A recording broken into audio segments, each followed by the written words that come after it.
Hello, hardy friends. Okay, so today I'm going to be doing a layout for the Kitaholic Kit, January kit.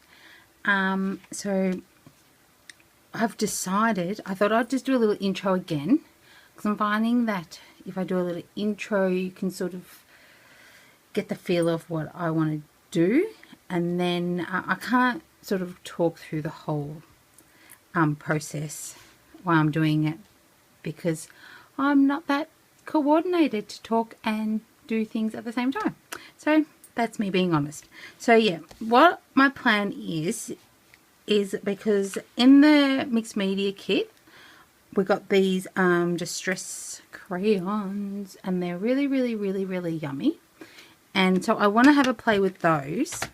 And I also already have a couple of packs of my own, so I'll probably incorporate some of these in this layout as well. And I know you can get these on the Kitaholic Kit website. Just send Steph an email and she'll be able to get you more colours if you want more colours. So so this is my plan. So what I've decided today is I'm going to use watercolour paper. So this is watercolour paper. I've cut it down to a 9x12. And sorry if you can hear my dog barking in the background. She just barks at anything. So this is the paper I've used. It's a hot press watercolour paper because it's got that smoother finish. Not as smooth, but it's good enough for me. And it is 300 pounds, 300 grams, the thickness of the paper, which is like about my favourite. So it's nice and thick. Can you hear that? Nice and thick. So yeah, so I've decided with these I'm going to use proper watercolour paper because I really want it to go on really smoothly and like blend really nicely with what I have in mind on what I'm going to do. So I'll put this away, and I'm going to be scrapbooking this photo of my daughter that I took the other day. Her and her friend, our neighbour, they pulled their money together and they bought themselves this funny little pool to put in the backyard. So this is just her in that pool in the backyard. So it was only like the other day. So I'm going to scrapbook that, and I'm going to be using the goodies from the January kit. So I haven't worked out which goodies yet, but you will see that as I go on. So I will leave that for now, and I will come back and start, and I will see you all on the other side. I might come back and be live again, I might not. See how I go, and no worries. So I'll see you on the other side, and thanks for watching. Okay, lovely ladies, this is the second piece of paper. I don't even know where to start. This is the second. This was the first attempt. Okay, so I probably won't show you that process because then this video is going to end up being really long. It's okay, but I'm just not happy with how it turned out. I'm not really happy with this because it didn't really blend very well. So I am not happy at all. So I am going to do it again. So this one here, there's no gesso. This is just the watercolor paper, no gesso. And I put on the crayons, and then I blended it out with some gesso, which was what my plan was to do. And then I was just going to do the edges with water to make them sort of watercolory and beachy and summery. But it didn't really work because it didn't blend out here and here and in some spots. So like I'm really happy with this. Like I'm loving this, but these spots I'm just not happy with. So I am going to attempt to do it again. So this is what happens when I experiment. Sometimes it's a fail, sometimes it works. sometimes it'll just fail and fail over again until I get it right. So, I mean, this could be one of the cases because it's just not giving me what I want. So, what I've done now is I've cut the same paper, the watercolor paper, and I've just given it a thin coat of the clear gesso, right? And I'm going to see how I go. And what I'm going to do is I'm going to watercolor first and then blend it out with the gesso. I'm going to do it the opposite way and see what effect I get. So I will do this. I will do that on like the fast forward, and I'll do a voiceover on that. So I will see you on the other side. Bye. Hey guys, I hope you enjoyed the first part of this process video, and I hope you understood what I was talking about in the previous video, so the previous part. So now I'm just gonna do it again, and I'm gonna put it down the same way as I did it in the first page, the first attempt. And I'm just scribbling a whole heap of the crayons in certain areas because I wanted that blue sort of watery effect look going down on that angle. I've noticed I've liked doing these things on an angle lately. It's funny. But yeah, so I'm just scrubbing in. And if you've never used the Tim Holtz crayons before, they are so creamy. They are like, oh, they're like butter. They are just beautiful. That blue one there, that was from a kit, that a set that I had brought previously a few months ago, and the blue one had broken in the barrel, so I don't have much of it left in there because I had to break it off. But yeah, so it was weird, and so it flakies now, so I don't know what the problem with that is, but and ends up later getting on my photo because I've got it there sitting on my desk. But that's later. So I'm just using a round brush. It's a watercolor brush. I just picked them up. I buy most of my brushes from Spotlight.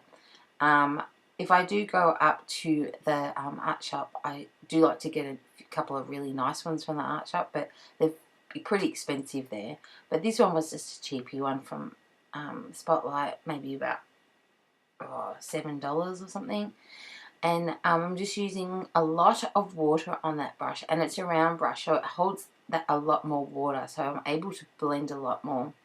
And I'm just blending out each colour separately because I didn't want to lose that mint colour. And I found when I was doing the first one, when I was using the gesso and blending it out, when I went on the mint one, I kind of blended it to nothing.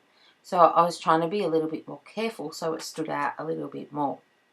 So yeah, as I'm blending it, and because I have a lot of water on my brush, I'm adding splatters as I'm going. So that's when you see me do the shake. I'm just adding some quick splatters. It just brings in that watercolor effect even more. So that mint, I just love that color. It is gorgeous.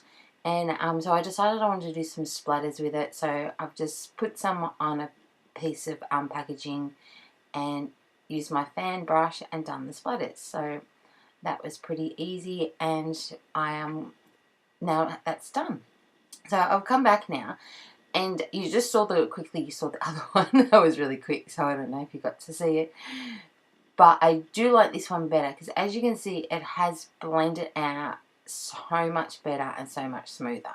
And as you see, as I add the gesso around, you'll see how much more it just flows, and it just has worked out perfectly.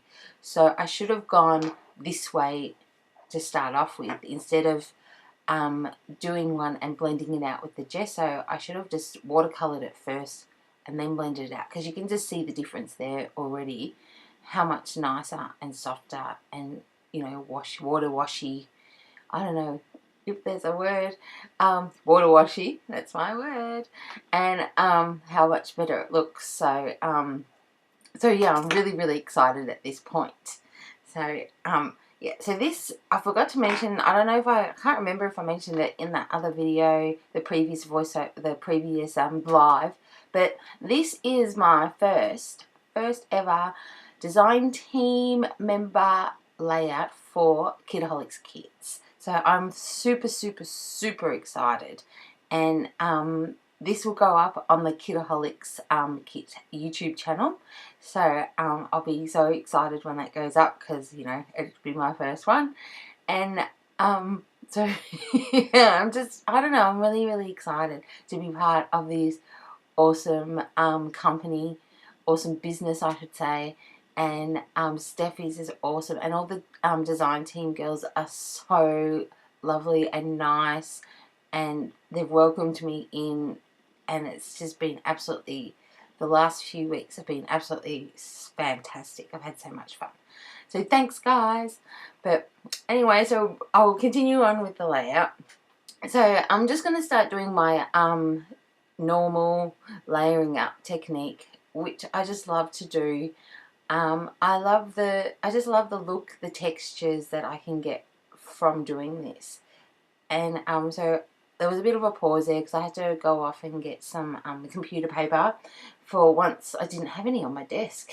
So that was a bit of a strange thing for me. I normally have heaps of it sitting on my desk because I use it for nearly everything. So I think something happened there. I think my battery went flat. This video, I had so much problems with it because I just used my iPhone 5, my old phone, and it kept running out of space. And it was cleared and everything, but it kept running out of space and wouldn't let me record. And yeah, it drove me nuts this time. So like this video has ended up with like 7 different parts, and I've had to put them all together, and it's weird. And the fact that I had to do it over a couple of days because you know what life is, school holidays, it's just so crazy around here at the moment. So I've used just that one piece of paper on this one, that floral one and that one with the light blue sort of pattern on it, and I've just used both sides of it. I didn't want it to be like really big layered, but I still wanted to have that layering effect. And I've used that silver doily, and it is absolutely pretty. I was a little bit worried about it because I'm so used to gold at the moment. I thought I would freak out with the silver, but it just works perfectly with the blue tones. It's just perfect. I think the gold would have been too much, and the silver is just a perfect match. So that little bowl there, that little container is that is all the cut apart. That's the cut apart sheet that Deb made for the kit, and I had pre-cut them. The last few times I haven't pre-cut them, but I sat there and I pre-cut them, and it is better for me to use because I can just pick them out and play with them straight away and see if it works or see if it doesn't. So I'm just using a couple of flowers from that Kaiser Craft embellishment pack, or what is it? Chipboard. It's not chipboard. It's die cuts. Oh my god, I remember it's early in the morning. Die cuts, and they are so gorgeous. They're just, the colours are just amazing, and I'm just in love with the whole thing. And so I've just picked out a couple of those florals. And that Sunshiny Day was from the Cut Apart, Deb's Cut Apart. And now I decided I needed to soften it a little bit. It just needed a little bit more softness. It just seemed a little bit hard. So I got some of my crepe paper. That's just, this streamers that you decorate parties with. It's just a big roll of that. And I've just used my fringe scissors that I got from Stampin' Up, and just made a little fringe to go down the side, and it just adds that little bit of softness to the layout. And then I decided to use that bit of vellum that I had left over and punch out some circles, because I just really wanted to bring in more softness. And so I'll go off and I come back and I've glued down the fringe. And I didn't want to do that on camera because it's a pain in the bum, and yeah, so I didn't do it on camera. But I'm gonna now stick down my embellishments and my little word, and then I honestly can't remember what I do next. That's so bad. I hope everyone's been okay and well. And yeah, so yeah, I'll stick down that. Oh, I come back a bit later, and I don't do it on camera because I decide off camera that I changed that sunshiny day. You'll see that in a minute. So now I'm going to stop. I'll go off, and I'm going to sew those little vellum circles onto my layout. See, I've just done a line through them, and as you can see that sunshiny day, what I've done is the washi tape that came in the kit was silver, and I felt like it needed a little bit more silver just to tie it all in. So I cut a little bit off and cut it into a banner and just stapled it to that, and then adhered it on top of the flower. And I think it just adds that extra bit because it ties in with more of the silver instead of just that silver doily just being in the background. It needed something else to ground it. So now I'm going to use some sequins, and I'm just laying them out, and I don't end up using that many. And I just use my my fine line glue bottle, is that what you call it, to stick them down. I've said in a previous video that I'm going to stop using it, and the thing is, it's still like got heaps of glue in it. Like, so I'm not going to stop using it till I run out of glue. But all of a sudden, it's just fixed itself. I don't know, it's really strange. It doesn't leak anymore. It doesn't splurt out anymore. So I don't know, maybe it glued itself better. It's just really, really weird. But I try and use those enamel dots shapes, and I'm not good with them. I just don't understand them, but I do try to use them. So I just added that little heart, but I couldn't see where it could work. So if anyone else could give me a suggestion on where you think I could have put them, that would be great, because I'd love, you know, a little bit of help on how to use those, because they are gorgeous and I want to use them. So yeah, if you could leave me a comment below and give me a suggestion, that would be fantastic. So I've used those little mini mini letters. They are from Making Memories, and that is a company that is like years and years ago. And I've had those little mini stickers there forever, and I used to love them because they're all like, you know, like all, you know, not straight and lined up. They're all over the place. And I love them, and I forgot that I had them, and I found them when I was going through my stash, and I thought, oh, I'm going to use these because I love these. And that thicker sheet was the foam thickers that came in the kit. So, and they just worked out perfectly, because Georgia is our little fish. She's always in the water. She's always wanting to get wet. She's always wanting to tip buckets of water over her head. She's always wanting to have a bath and lay in the bath for 2 hours swimming around, and that's all she ever wants to do. And so yeah, she's like our little fish, but I wouldn't actually say she can swim, but she's not like a strong swimmer like you would call you know, a swimmer, a fish. She's not like that. She just loves the water so much, it's not funny. So now I'm just coming with some white paint, and I'm just sort of, you know, blending out the papers, making them all sort of coordinate more, and just sort of blending around the edge to make the sort of my photo and my layering stand out that little bit more from the background. And just finishing with a grey lead border. I really like the grey lead look. It's, I don't know, because it's not as dark as a black. So yeah, and it just works nicer. Done a couple of swirlies, and that's pretty much it from me today. So I will give me a thumbs up, and I'll see you next time.